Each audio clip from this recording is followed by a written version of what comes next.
The vagina is a self-cleaning machine. It cleans itself, so there's no need to, horseback riding going on, or if there is bicycling going on, then that hymen can break very easily. Once a girl hits puberty, the vagina should smell like flowers and it needs to be cleaned. The tightness or the looseness of the vagina becomes loose when a woman has had too much sex, and that the tightness of the vagina, especially if you're having sex and you're not using a condom, because I feel like there is a lot of shame around the female reproductive system, and especially within the US during this time that I'm recording. Rights of a female body is very controversial.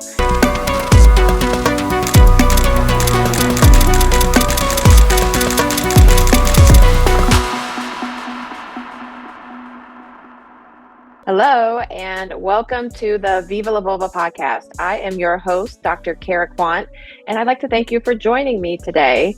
Today is a solo episode, and I want to jump into the 5 myths of vaginal health.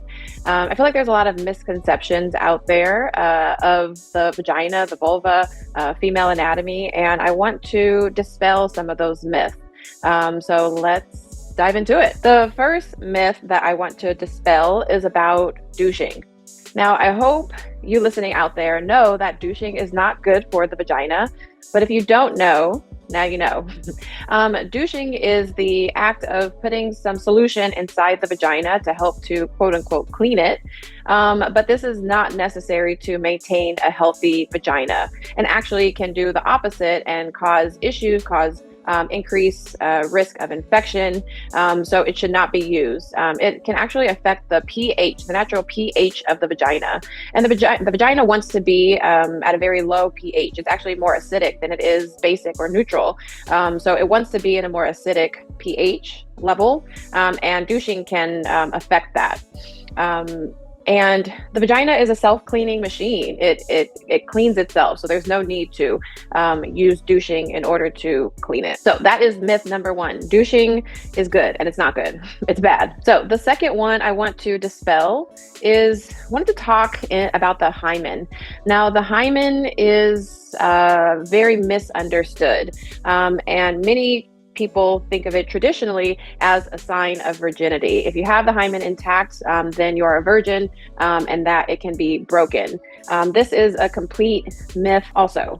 Yes, there are certain women or certain girls that do have the hymen in place and can have some bleeding upon putting something within the vagina, whether it's a tampon or whether it's having sex, but this does not have to be the case. The hymen is a thin layer that is at the opening, a thin membrane that surrounds the opening of the vagina. And it is there from as an embryo with the formation of the vagina. So as a baby, a female baby is born and goes through early life, the lack of estrogen in the body makes the hymen friable and easy to break. So if there is horseback riding going on, or if there is bicycling going on, then that hymen can break very easily. If a hymen is still intact, once a girl hits puberty, then the estrogen in the body helps with making that hymen more stretchable, more elastic. And so that hymen can be there for when a girl hits puberty, but it is not always the case.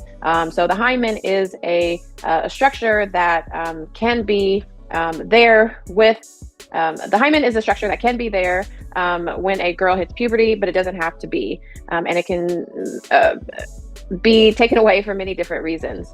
And this misconception can cause harm and shame to individuals who think that an intact hymen means virginity, and it doesn't necessarily mean virginity. So that is misconception number 2, talking about the hymen in its relation to virginity. Now, misconception number 3 is that the vagina should smell like flowers and it needs to be cleaned.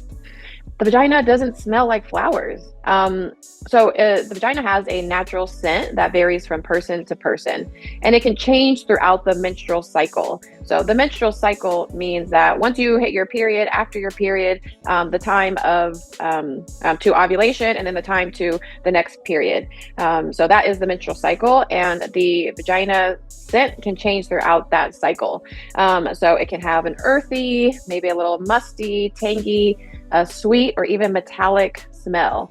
The metallic smell can be from blood. So if you are bleeding, there can be that metallic smell to the vagina. The vagina is not going to smell like roses or flowers. And if you're using those products out there, like Summer's Eve, like Vagisil, to clean the vagina, to make it quote unquote smell good, those products can also cause issues with the pH balance of the vagina. So it does not need to smell like flowers or something other than a vagina. Now, you should know what your normal scent is, because if it becomes off, then that can indicate or signal to you that there's an infection going on, or there's something brewing. So the scent is normal, and it is not a result of poor hygiene. I think that this is a misconception that society has brought to us over many, many, many years, thinking that we have to clean ourselves and that we have to smell a certain way in order to be accepted. I don't know if you see any men growing things to make it smell good or like flowers. It is mainly targeted towards women and bodies with a vagina and a vulva. I don't see those same products offered to men or bodies with a penis. With that, the vagina does not have to smell like flowers. So that is misconception number 3. Misconception number 4, the tightness or the looseness of the vagina. So the misconception is that, the vagina becomes loose when a woman has had too much sex, and that the tightness of the vagina means that it's more pleasurable for the partner. The vagina is actually designed to expand and contract depending on many different things. So during sex, during the arousal process of sex, a woman's vagina actually elongates to accommodate a phallic structure. So whether it's a dildo or a penis, it actually elongates. The vagina also gets bigger and expands for childbirth. So a human head fits through the vagina, and the vagina has to accommodate it, as well as the hips and other things have to accommodate a baby's head moving through it, and can go back to its normal state after childbirth. Or even after sexual activity. So this idea that, a vagina that is quote unquote loose, a woman has had too much sex, and a tight vagina means that she has not had sex and it's more pleasurable for the other person, is a complete myth. Yes, it's a complete myth. There's actually studies out there to show that the contractility of the vagina is unlike any other structure in the body.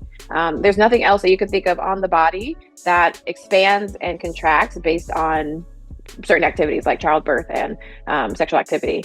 So the vagina is a very unique and special structure that we should celebrate rather than put down and shame. So that is myth number 4, the misconception of the vagina being too tight, or not even too tight, but just tight, or too loose. So misconception number 5, and this is the last misconception, that you don't need to use lube unless in menopause. Now, this is a complete myth. There's the female reproductive system has glands that supply the vagina with lubrication, with natural lubrication. However, not all vaginas are created equal. And it also depends on the owner of the vagina, and it could depend on their mental headspace. It could depend on medications and the side effects of medications causing vaginal dryness. It can even be a lack of water, hydration in the body, that can cause this natural lubrication to not be there. So lube is such an important thing that can help with reducing pain, with reducing friction, and helping to make sex more pleasurable. So yes, menopause is a state in the body where there is a lack of estrogen, and so the vagina usually atrophies and becomes a little bit more dry. And so many products that are out there, like lubricants, like vaginal moisturizers, can help with maintaining the moisture in the vagina.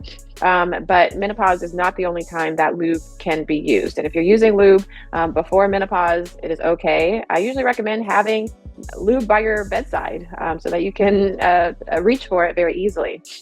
Now, I have had a podcast episode on lubricants and the many different ones that are out there, and ones that can be used and ones to watch out for because of the ingredients that are in it. But some ones that I strongly recommend, especially if you're having sex and you're not using a condom because you know your partner's status or you're in a long-term relationship. Coconut oil, I feel like, is a really good one, unless you're really sensitive. But coconut oil is a really good go-to, especially the purified, the all-natural coconut oil that's out there can be a really good thing to use, and something that I personally use. Good Clean Love is another brand that I strongly recommend, that is also recommended by a lot of OBGYNs as well as just providers in general. I would avoid, with all costs, things like Astroglide and KY Jelly. I don't recommend those brands because of the ingredients that they have. So again, it is safe to use lubricants.